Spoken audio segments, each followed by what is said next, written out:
mais um culto, mais um domingo, mais uma vez a oportunidade que Deus nos dá de nos reunirmos como igreja para adorar o nome dEle, para ouvir a sua palavra, para sermos edificados por tudo aquilo que Deus tem sempre providenciado para a edificação da igreja. Queridos, eu gostaria de convidá-los a abrir a palavra de Deus no Evangelho de Lucas, no capítulo 13, a partir do verso de número 22. Já há alguns domingos eu tenho feito uma preparação para um tema que eu desejo ministrar aos irmãos, que é coisas que os crentes não devem fazer e por quê. Eu ainda não estou ministrando esse tema, tá? E a pregação de hoje não é esse tema também. Mas eu tenho feito uma preparação para este assunto, visto que nós, antes de entendermos as coisas que nós não devemos fazer, nós precisamos ter entendimento. Porque tão ruim quanto a licenciosidade, que é o hábito de fazer coisas que não agradam a Deus, aqui está reverberando um pouco, Vânia. Aqui em cima, está dando uma reverberagem aqui em cima. Minha irmã, por gentileza. Eu estou aqui dando um tempo para a gente poder organizar o som aqui, porque por conta do climatizador, nós precisa ter um pouquinho de som mais alto aí, e aqui em cima não pode ter tanto eco, né? Mas eu preciso me ouvir bem aqui. Então estou dando esse tempo para o pessoal achar aqui, né, o ponto certo do som, tá bom? Como eu dizia aos irmãos, tão ruim quanto a licenciosidade é também o legalismo, que é aquela mania que as igrejas têm de ensinar as pessoas que elas devem ou não devem fazer coisas, criando regras de homens. As duas coisas são malignas, as duas coisas são demoníacas e faz mal para a vida espiritual. Gera um tipo de crente que não agrada a Deus.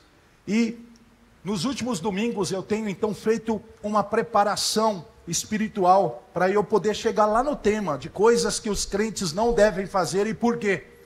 E hoje eu quero pregar mais uma mensagem que é para quando nós chegarmos lá, os irmãos entenderem todo o caminho que nós fizemos aqui, para que você entenda quando eu disser para você assim, ó, tal coisa.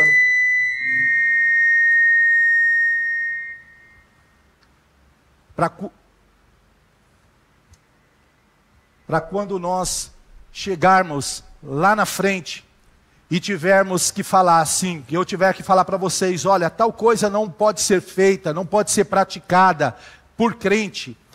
Aí você entender que não é a regra pela regra, que existe um entendimento bíblico, que existe uma revelação de Deus para nós cristãos, e esta revelação nos molda, e tem o objetivo de nos fazer agradar a Deus na nossa caminhada. Então,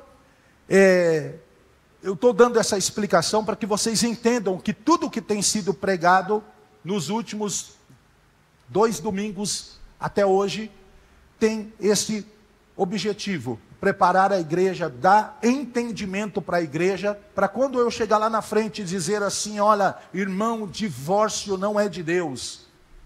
Para quando eu chegar lá na frente e falar assim, ó, jugo desigual não é de Deus.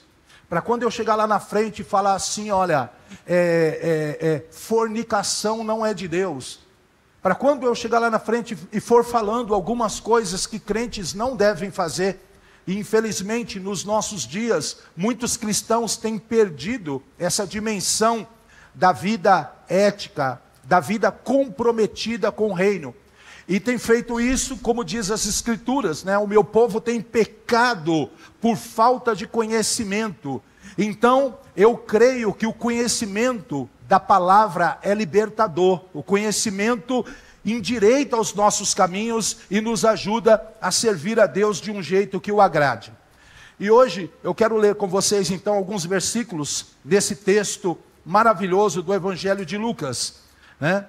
Lucas 13, verso 22 ao 30, diz assim: depois Jesus foi pelas cidades e pelos povoados e ensinava, prosseguindo em direção a Jerusalém.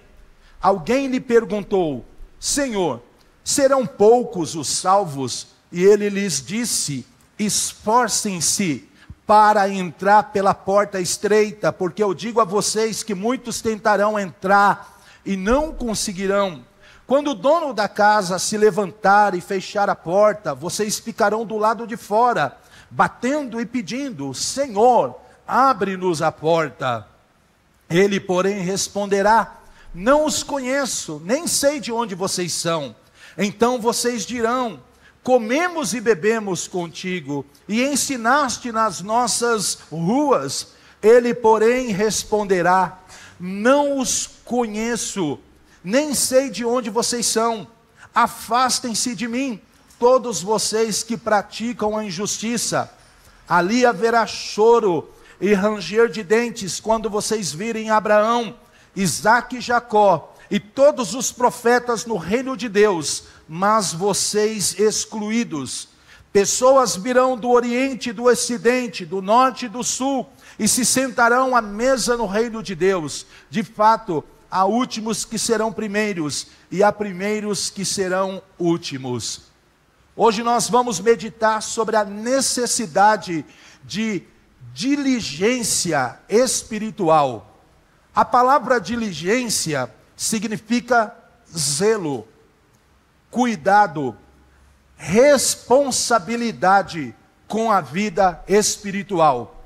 Vou falar sobre a necessidade de diligência na nossa vida espiritual.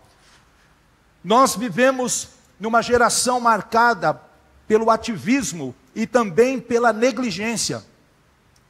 É fato, nós vemos isso na nossa vida cotidiana. As pessoas correm de um lado para o outro para conquistar muitas coisas, mas elas não demonstram o mesmo compromisso para cuidar da sua própria alma. Nós trabalhamos com muito zelo, com muito empenho, isso é fato. Todos nós temos essa experiência de trabalhar, e isso não é, por si só não é errado. Trabalhar com zelo para construir uma carreira, cuidar da saúde física, malhar um pouquinho, gastar um pouquinho do tempo na academia, se esforçar bastante para poder garantir estabilidade financeira. Mas o problema é que quando se trata da fé, nós lidamos de maneira irresponsável com os assuntos da vida espiritual. A gente investe muito no trabalho, zela muito da saúde física, cuida muito do corpo. A gente é muito zeloso em cuidar dos nossos projetos, mas somos displicentes quando se trata de cuidar das coisas espirituais. A gente lida com as coisas espirituais como se houvesse tempo de sobra para a gente se acertar com Deus. A mentalidade é mais ou menos essa: eu vou cuidar da minha casa, eu vou cuidar do meu corpo, eu vou cuidar dos relacionamentos, eu vou namorar, eu vou casar, eu vou cuidar dos filhos, eu vou cuidar da carreira, e se sobrar tempo, eu vou então pensar em Deus. E a gente pensa assim, julgando que a gente tem o tempo, o controle do tempo da nossa vida. A gente pensa que, quem é novo, pensa que vai viver até 75, 80 anos e depois vai morrer, igual a senhorinha do Titanic, num lugar bem confortável. Mas você não imagina que os seus dias podem ser abreviados. Você pode ter os dias abreviados porque você não tem controle sobre a sua vida. Você pode estar sã hoje e amanhã descobrir uma doença incurável e morrer. Você pode estar muito bem e sair da sua casa, despedir da sua família, dos seus pais, da esposa, dos filhos, e no caminho para o trabalho você ser fatalizado por um acidente e morrer.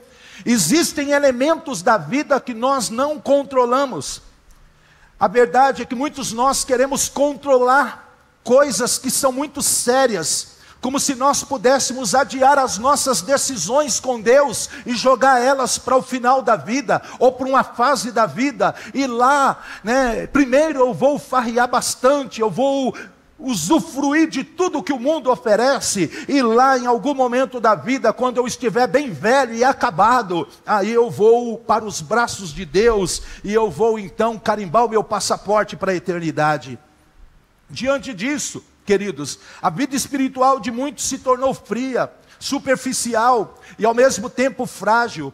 Há muitas pessoas, e muitas delas crentes, que elas vivem de momentos de euforia, vivem de momentos de êxtase, vivem de momentos de pico, ao invés de basear a sua vida espiritual em convicções. O verdadeiro crente, ele não vive de momentos, ele é constante, ele é abundante, ele é perseverante, ele é resistente na caminhada, ele continua com Jesus, independente dos momentos serem bons ou ruins, E a verdade, queridos, é que nós vivemos dias de distração espiritual. A tecnologia, ela rouba o tempo da oração, a correria do dia a dia sufoca, a nossa comunhão com os demais crentes, nos afasta da adoração.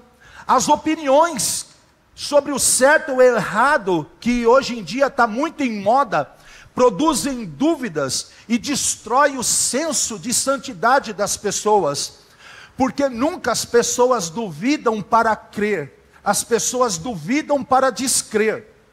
Pense como, ninguém fica pensando assim, será que o meu jeito de viver está certo? Não, eu preciso viver uma vida mais séria. Não, as dúvidas sobre o certo ou o errado, as dúvidas que abalam a nossa santidade da vida pessoal, é sempre no caminho inverso. A gente está andando certinho, mas será que eu não estou sendo bobo? Será que eu não estou fazendo isso como trouxa? Será que eu não estou me privando de desfrutar da minha vida? E a gente sempre tem dúvidas para nos mover da posição do certo para o errado, e nunca do errado para o certo. Então nós vivemos um tempo que muitas pessoas falam sobre o céu, mas vivem como se nunca fossem para lá. Isso reflete, queridos irmãos, principalmente na falta de convicção na certeza de salvação. Muitos crentes estão dentro da igreja, mas não têm convicção da salvação.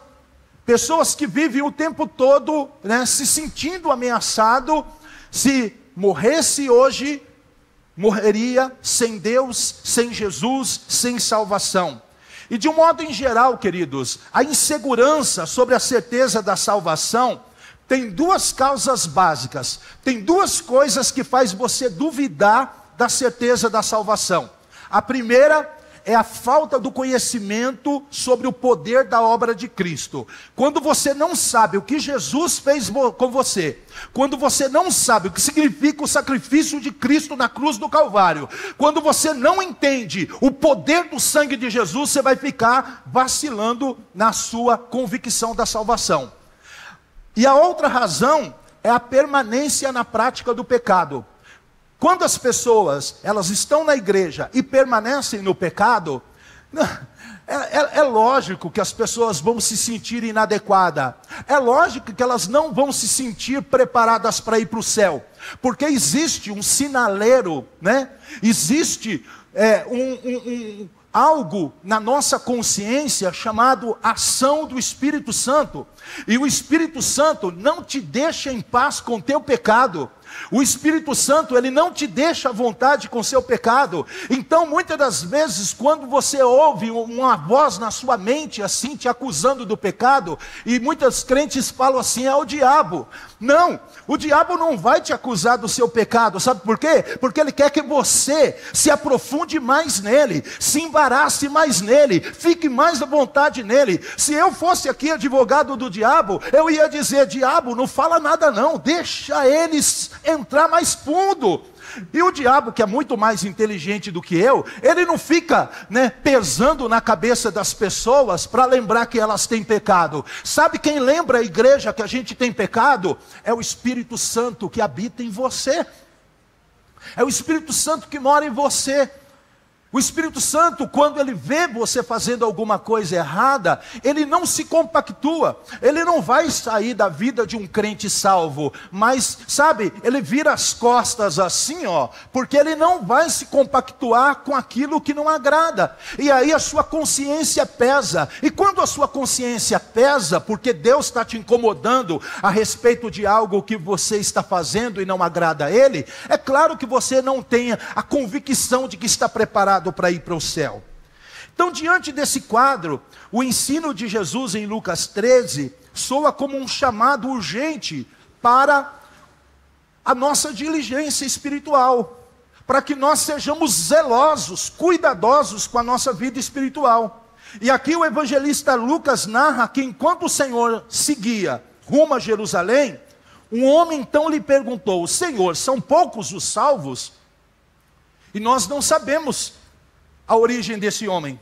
Ele poderia ser um judeu confiante na sua justiça própria, alguém que desde cedo foi ensinado a crer apenas que os descendentes de Abraão herdariam o céu, um judeu que foi ensinado a observar de uma maneira muito estrita a lei de Moisés, ou poderia ser um curioso, acostumado a tratar com as coisas espirituais sem responsabilidade. Porque tem um monte de gente que elas são curiosas a respeito das coisas da fé, mas elas não querem se comprometer com as coisas da fé. Então poderia ser esse curioso que vive a vida de uma maneira irresponsável, como se a eternidade fosse um assunto distante, algo que você tem sob controle.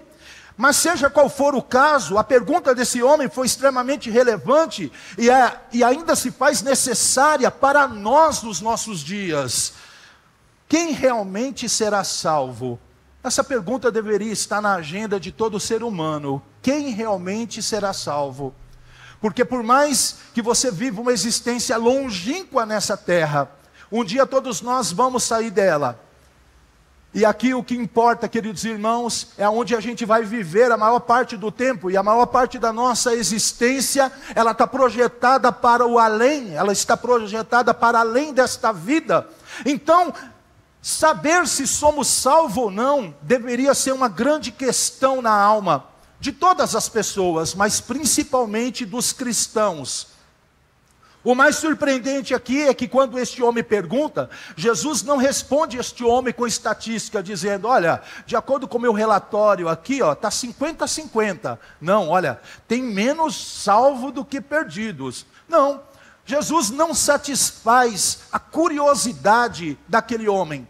Ao invés de responder a pergunta desse homem de uma maneira direta, Jesus, ele faz uma advertência pessoal. Ele diz para o homem assim, se esforça para entrar pela porta estreita. Você está muito curioso a respeito da quantidade de gente que está sendo salva, mas você mesmo se esforça para entrar pela porta estreita, porque tem muitos que estão caminhando e não vão chegar lá, porque não vão passar por essa porta. Então, queridos irmãos, Cristo, ele não satisfez a curiosidade daquele homem. Ao invés disso, ele simplesmente despertou a consciência dele. Em vez de satisfazer uma dúvida teológica, ele confrontou aquele homem com a necessidade de um posicionamento espiritual, ter uma postura espiritual diante da vida. Com isso ele ensinou que a questão mais importante para nós não é quantos serão salvos, mas se nós mesmos estamos entre os salvos. Isso é o mais importante. Não é quantos vão ser salvos, isso é da alçada de Deus. Agora, se nós estamos entre os salvos, essa é uma questão extremamente relevante, extremamente importante para nós. E a resposta então de Jesus é para nós aqui um apelo, para nós sermos diligentes, sermos cuidadosos, sermos aplicados no zelo da nossa vida espiritual. Nós devemos ter responsabilidade pessoal de buscar a Deus com sinceridade, com dedicação, com perseverança. Isso é parte da nossa tarefa como cristão. É como se Jesus estivesse dizendo para nós hoje: não olhe para os outros, olhe para si mesmo. Não se acomode à indiferença, à frieza espiritual, à maneira como as pessoas estão levando a vida. Mas se esforce, entre pela porta estreita, porque ela ainda está aberta. Entre pela porta estreita, enquanto você ainda tem oportunidade de passar por ela. E essa mesma exortação vai ecoar para nós nas palavras do apóstolo Paulo, quando ele disse para nós lá em Filipenses 2,12: desenvolvei a vossa salvação com temor e tremor. Nós somos salvos. E uma vez que somos salvos, nós agora devemos nos dedicar a desenvolver a nossa salvação com temor a Deus e tremor santo. A salvação, ela é o tempo todo um presente de Deus, é uma dádiva do céu, mas a dedicação às coisas espirituais, isso é tarefa nossa. Isso é tarefa nossa. Deus dá a salvação.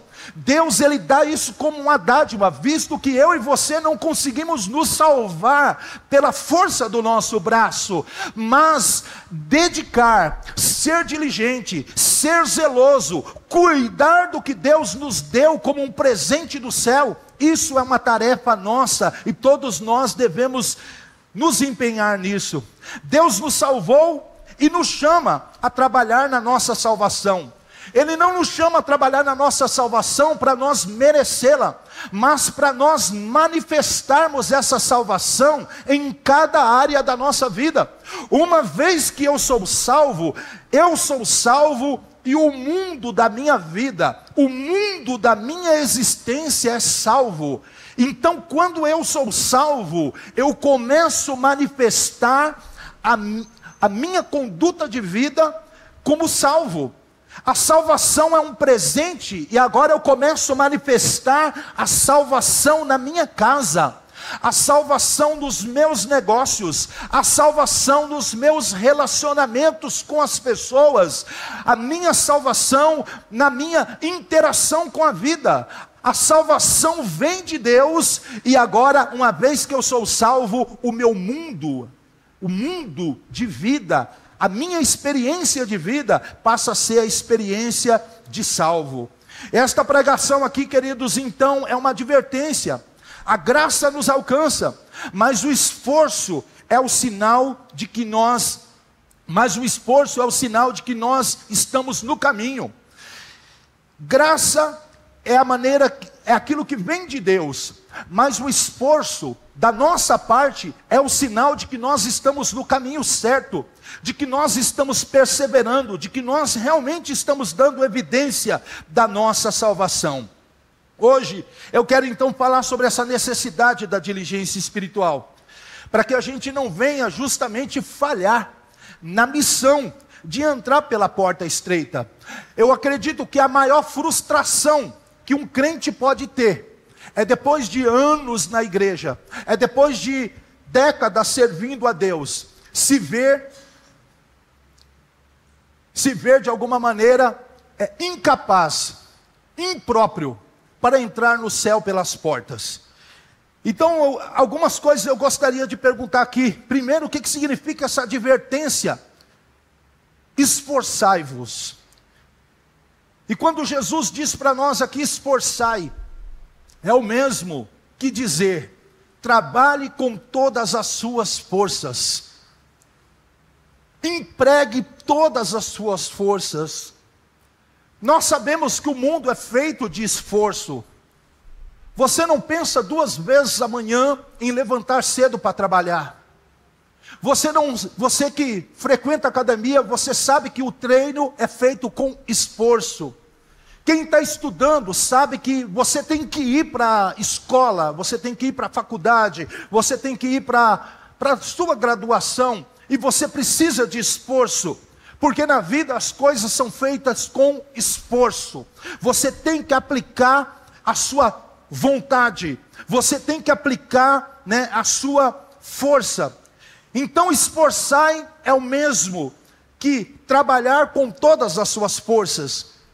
O escritor de Eclesiastes vai dizer para nós, tudo quanto te vier a mão para fazer, faze-o conforme as tuas forças, porque na sepultura, para onde tu vais, não há obra, nem projeto, nem conhecimento, nem sabedoria alguma.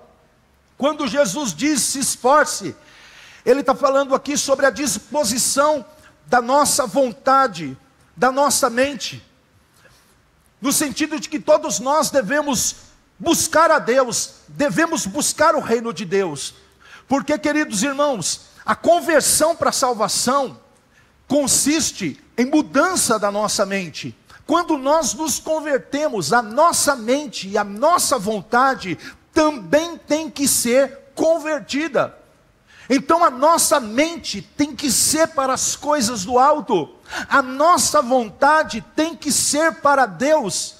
É um contrassenso uma pessoa ser salva, mas o desejo dela continuar sendo para as coisas ante Deus. Quando nós nos convertemos, a conversão não é uma mudança de vestimenta, não é uma mudança de usos e costumes, não é uma mudança apenas exterior. A mudança, ela envolve uma disposição da nossa mente para as coisas de Deus, para as coisas que antigamente a gente não tinha vontade. Agora que nós nos convertemos, nossa mente, o nosso coração deve estar voltado para Cristo, deve amar as coisas celestiais. Então, queridos irmãos, quando Jesus fala sobre o esforço, a Bíblia compara o esforço a muitas coisas. A Bíblia tem uma linguagem das coisas da vida para falar sobre a importância do esforço. E o esforço na vida cristã pode ser comparado a uma corrida. E Paulo vai dizer aos Coríntios: correi de tal maneira que o alcanceis. A vida cristã é uma corrida, e nós devemos correr essa corrida determinados a chegar à linha de chegada.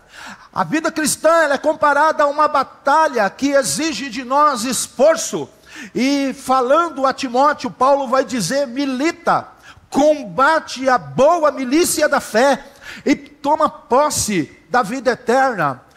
Ele está falando aqui, não é que a vida eterna não foi dada por Cristo, o que ele está dizendo aqui é que é dentro daquela ideia do desenvolver a nossa salvação. Uma vez que você é salvo, agora você vai se esforçar, você vai investir para que toda a sua vida seja parecida com Jesus. A Bíblia usa a linguagem do trabalho para poder dizer que nós devemos nos esforçar na vida cristã. E aí João vai registrar as palavras do Senhor Jesus, quando ele diz: trabalhai, não pela comida que perece, mas pela comida que permanece para a vida eterna.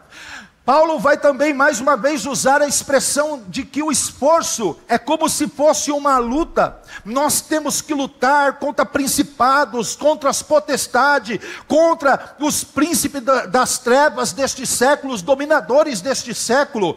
Olha só quanta linguagem que a Bíblia utiliza para poder ilustrar para nós o que nós temos que fazer quando se trata de esforço. Você tem que correr a corrida da fé, você tem que batalhar o bom combate, você tem que trabalhar pelas coisas do alto, você tem que lutar contra tudo aquilo que te interpõe, que é tropeço na sua caminhada espiritual. Então esforçar é o mesmo que dizer: corra para o céu, lute pelo céu, trabalhe pelo céu, ou então você vai acabar fora dele. Você vai ficar de fora se você não fizer alguma coisa, se você não for aplicado, diligente na sua vida espiritual.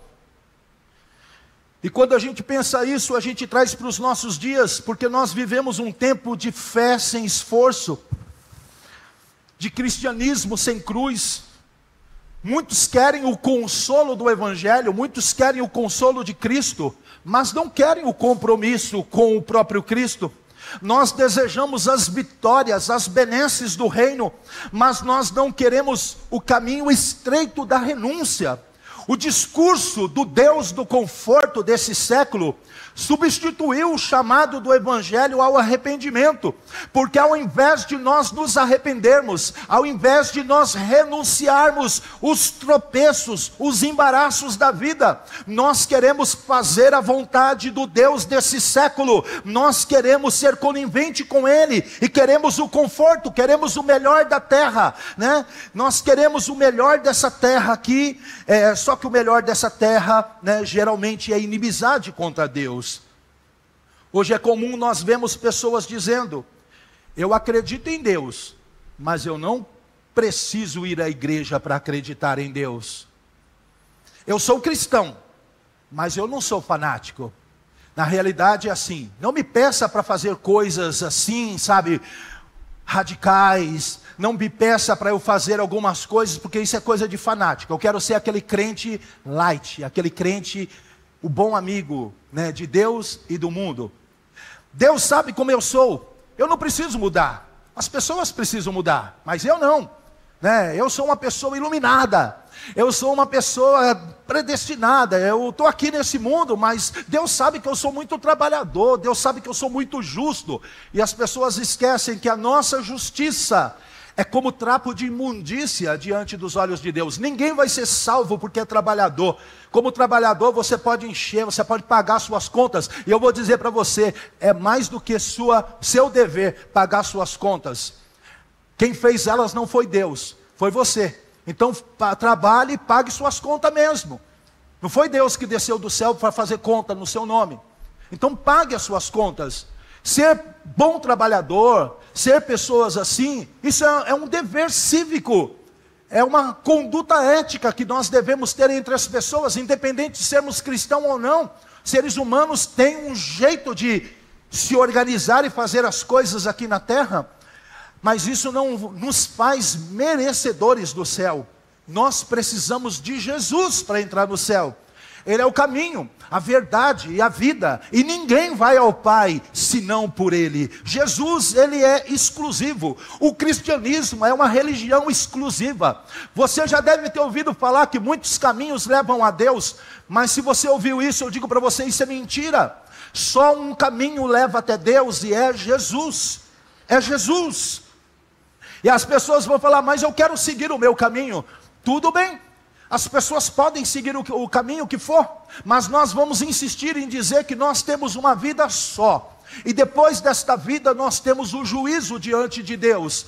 Certa ocasião eu discutia isso com um senhor, quando eu era ainda office boy, trabalhando lá na Avenida Paulista, e um senhor de uma religião que acredita na reencarnação falou para mim assim: você está errado, a Bíblia não diz isso. E eu fiquei me debatendo com ele, e aí na ocasião chegou o momento que eu parei a discussão e falei assim: olha, meu senhor, sem problema então, se eu estiver errado e o senhor estiver certo, eu vou morrer, e eu vou ter oportunidade de voltar de novo, e voltar de novo, e voltar de novo, e voltar de novo, e eu vou ter oportunidade de me acertar com Deus. Mas se eu estiver certo e o senhor estiver errado, o senhor vai morrer, e o senhor vai estar diante do juízo de Deus. E se o senhor não partir desta vida para a eternidade com Jesus, há choro e ranger de dentes. Então essas frases aqui, queridos, elas revelam uma espiritualidade preguiçosa, uma espiritualidade superficial. É aquele tipo de espiritualidade de pessoas que são incapazes de renunciar ao mundo, de carregar a própria cruz. Isso daqui é totalmente o oposto do esforçai-vos de Cristo. Mas a vida cristã, ela não é um passeio. A vida cristã é uma corrida de fé. A vida cristã não é um campo de lazer. A vida cristã é um campo de batalha, queridos. E por isso, nós estamos aqui diante da palavra de Cristo. Esforçai-vos por entrar pela porta estreita. O esforço exigido por Jesus não é um esforço físico, mas é um esforço espiritual. É o esforço da disciplina, é o esforço da constância, é o esforço da renúncia, mas é o esforço na dependência da graça de Deus. Enquanto o mundo está estimulando a nós o prazer, o conforto. O Evangelho está nos chamando aqui para perseverança, está nos chamando para a gente lutar quando ninguém quer lutar, está nos chamando para a gente permanecer fiel quando ninguém quer permanecer fiel, quando as pessoas estão desistindo, estão nos chamando para servir quando é difícil. O esforço de que Jesus fala é a resposta da fé à graça de Deus. Não é um peso, é um privilégio. Se esforçar pelas coisas de Deus não é peso, é privilégio. É porque você já foi abençoado. É porque as portas do céu já foi aberta para você. É porque Deus te amou tanto que você foi iluminado com as coisas de Deus.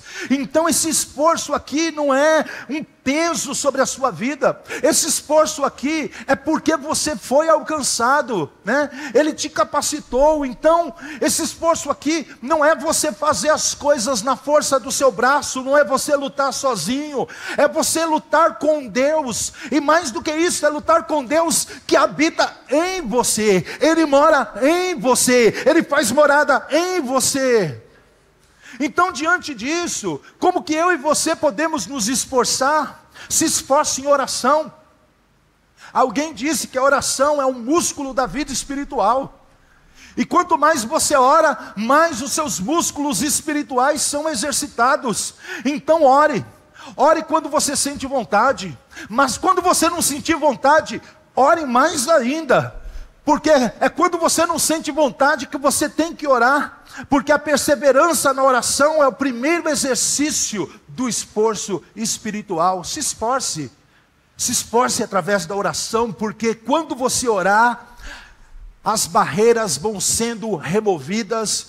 Você começa a orar, no primeiro momento está frio, você não precisa sentir nada. Eu sou o tipo de pessoa que eu entendo isso, eu entendi isso na minha fé.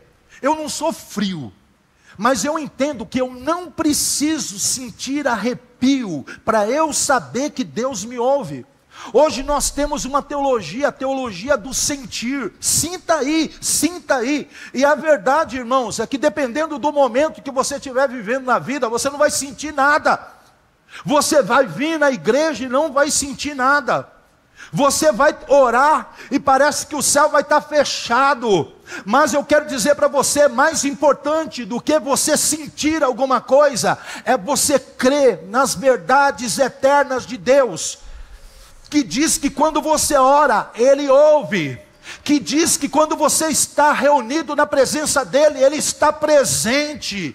Eu não preciso sentir, eu preciso crer que Ele está no meio de nós, eu preciso crer que Ele é fiel para proteger, eu preciso crer que Ele é cumpridor da sua promessa, da sua palavra. Então creia, está orando, você está seco, você está vazio, é porque você está distante, mas aí você começa a orar, finca o pé, ora hoje, ora depois, aí você vai perceber que é como um lubrificante do céu, é como um óleo do céu, a máquina está travada, mas aí você começa a orar, e daqui a pouco aquilo que era uma barreira começa a destravar, você vai sentir a presença dEle. Então primeiro creia, depois sinta, não espere sentir para depois crer. Creia mesmo quando você não está sentindo nada, ore mesmo quando você não tem vontade, porque a perseverança na oração é um sinal do exercício, do esforço espiritual. Se esforce na leitura, na obediência à palavra de Deus. Não há crescimento espiritual sem Bíblia aberta, sem coração submisso. Hoje muitas das vezes a gente quer ouvir Deus, aí a gente corre para lá, corre para cá, liga o rádio, liga a internet. A gente passa tanto tempo, compartilhando coisas, mas a gente não gasta tempo para abrir a nossa Bíblia e ouvir Deus diretamente na fonte. Quando você ora, queridos irmãos, a sua mente, ela vai se acostumando a ouvir Deus. Irmãos, você está falando com um pastor que é feito da mesma matéria-prima que você. Eu não sou diferente de você, eu tenho as mesmas fraquezas, eu tenho as mesmas tentações, eu tenho a mesma disposição a ficar distante das coisas de Deus que você tem. Mas uma coisa, queridos, eu tenho aprendido, queridos, que a leitura da palavra, ela molda a nossa mente, ela afia o nosso discernimento espiritual. Quando você lê a palavra de Deus, guarda ela, você não precisa ler quantidades, eu não estou falando de quantidade, eu estou falando de você ler a Bíblia. Leia a Bíblia, tenha um tempo, atenta-se àquilo que está escrito, deixa a palavra de Deus entrar no seu coração, e você vai perceber que em dado momento, sem menos que você esteja pensando na Bíblia, diante de uma situação, aquela palavra que você leu, ela vai vir na sua mente. E vai ser num momento importante. Aquilo que você leu é aquilo que o Espírito Santo te lembra. Porque uma das funções do Espírito Santo na Bíblia é nos lembrar todas as coisas que Jesus falou. Então aquilo que você lê a respeito de Deus, o Espírito Santo lembra. É no momento de crise, é no momento de discernimento espiritual, é no momento de decisão, você então vai ter a sua mente ventilada pela palavra, o Espírito Santo vai te lembrar do conselho do Senhor. Se esforce na santidade, em um mundo que normaliza o pecado, resista ao mal com esforço, diga não à carne, diga não ao orgulho, diga não à vaidade, à soberba, porque isso é uma prática de nós lutarmos a boa batalha. Como que você luta a boa batalha contra o mal? Às vezes você é orando. Orando é uma das coisas que você faz, mas dizendo não, fechando as portas da sua vida, é uma forma de você lutar, e essa forma, ela é muito eficaz, quando você fecha as portas para aquilo que te leva para longe de Deus. Então, nessa semana, eu poderia deixar para você aqui uma forma de como você pode lutar contra um pecado. Eu sei que nós temos muitos, se a gente começar a falar aqui, a gente vai enumerar vários deles. Mas pense na sua vida. Escolha um pecado que tem sido recorrente. Sabe aquele que tem acontecido direto? De repente você pegou um hábito de ficar falando mal das pessoas. Você chega lá no seu serviço, de repente tem uma rodinha, e de repente daqui a pouco você já se percebe falando mal do chefe, falando mal do colega de trabalho, sabe? E aí você está percebendo que isso está se tornando um hábito na sua vida.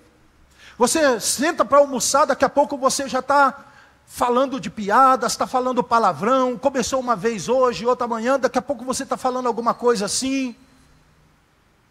Você começa a perceber que antigamente você era mais criterioso, quando você assistia a televisão, quando chegava aquelas cenas impróprias, você pulava. Hoje você já se sente mais à vontade para assistir as coisas, sem se sentir constrangido.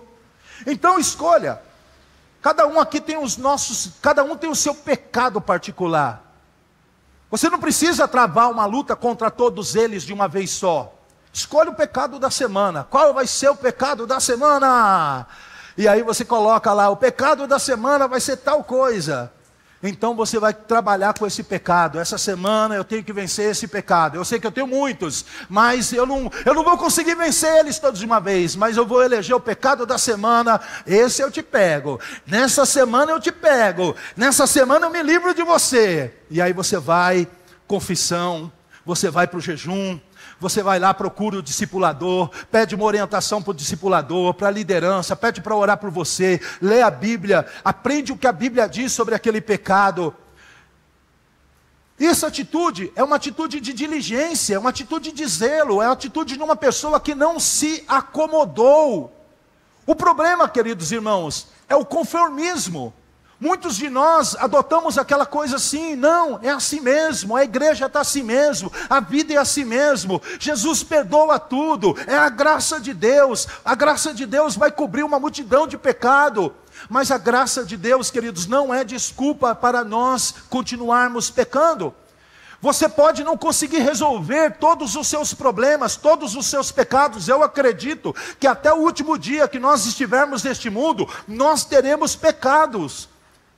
Eu não acredito que vai ser os nossos pecados que vai nos impedir de entrar no céu. Mas é a nossa atitude de rebeldia a Deus, a nossa atitude de não querer fazer nada, de querer viver como se nós não fôssemos salvos. Até o último dia que nós estivermos neste mundo, nós teremos pecado. Mas eu não vou vencer todos eles, mas eu posso escolher vencer aqueles que estão me escravizando. Eu posso escolher vencer aqueles que o Espírito Santo está me mostrando. Eu posso escolher vencer aqueles que o Espírito Santo está me iluminando, para eu não me conformar com eles. Se esforce. Uma das maneiras que a gente pode se esforçar é procurando a comunhão com a igreja, porque a vida cristã não se vive isoladamente.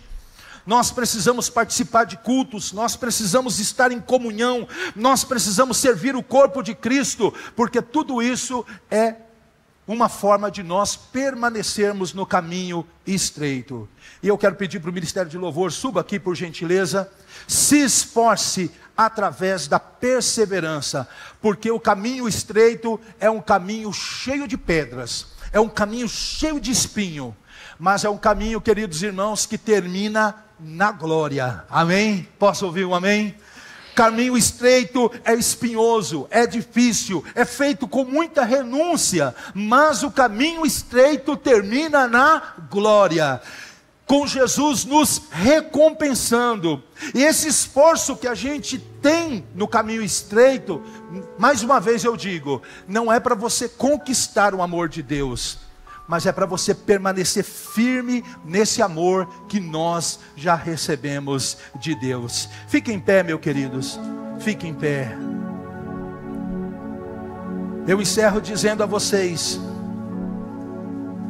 que essa mensagem ela pode ser resumida numa única verdade: a salvação é um dom gratuito de Deus, mas viver como salvo exige de nós todos zelo, dedicação, responsabilidade com as coisas espirituais. O céu é uma dádiva, mas a entrada no céu requer fidelidade, perseverança e coração voltado para Deus. Algum cristão em sã consciência pode negar a verdade disso? Nós acreditamos que somos salvos por Deus, e porque somos salvos, nós podemos andar nesse compromisso com Cristo. Eu quero dizer para a igreja de Deus nesta manhã, que a porta estreita, ela continua aberta, mas esta porta, infelizmente, ela não permanecerá aberta para sempre. Por isso o tempo de se esforçar é agora. Ouvir as palavras de Jesus, esforçai-vos. Esta palavra é para hoje, não é para o futuro, é para hoje, porque o futuro não está no seu controle, não está no meu controle. O tempo de nós buscarmos santidade, compromisso com Deus é hoje. O tempo de nós abandonarmos e renunciarmos os impedimentos é agora. O Senhor então nos chama: esforçai-vos por entrar pela porta estreita. E este mesmo Deus que nos diz: esforce-se, é o mesmo Deus que nos dá força. Não é na sua força, mas é na força dele, é no poder dele, é no poder que flui pela graça. Como eu já tenho dito nos domingos anteriores, a graça que salva é a graça que nos capacita a viver de maneira santa e agradável ao Senhor.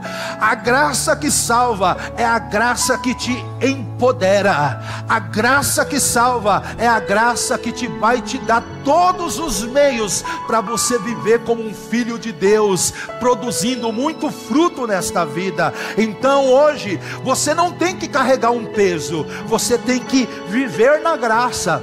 Como crente, você foi chamado pela graça. A graça abriu as portas do reino do céu. A graça te deu o Espírito Santo. A graça te deu a Bíblia. A graça te deu as Escrituras sagradas. A graça Por causa da graça, você está com o nome escrito no livro da vida. É um filho, uma filha de Deus amado. E esta graça que te tirou do lixo, é a graça que te levantou, é a graça agora que firmou os seus pés em Cristo. Agora em Cristo, cheio da graça, caminha com Deus, se aprofunda com Deus, se entrega nas mãos de Deus, deixa Deus governar o seu mundo de uma maneira transformadora, porque esta graça tem poder para te levar muito longe, e ela vai fazer você entrar no céu pelas portas. Oh, glória a Deus! Vamos adorar o Senhor com esta canção.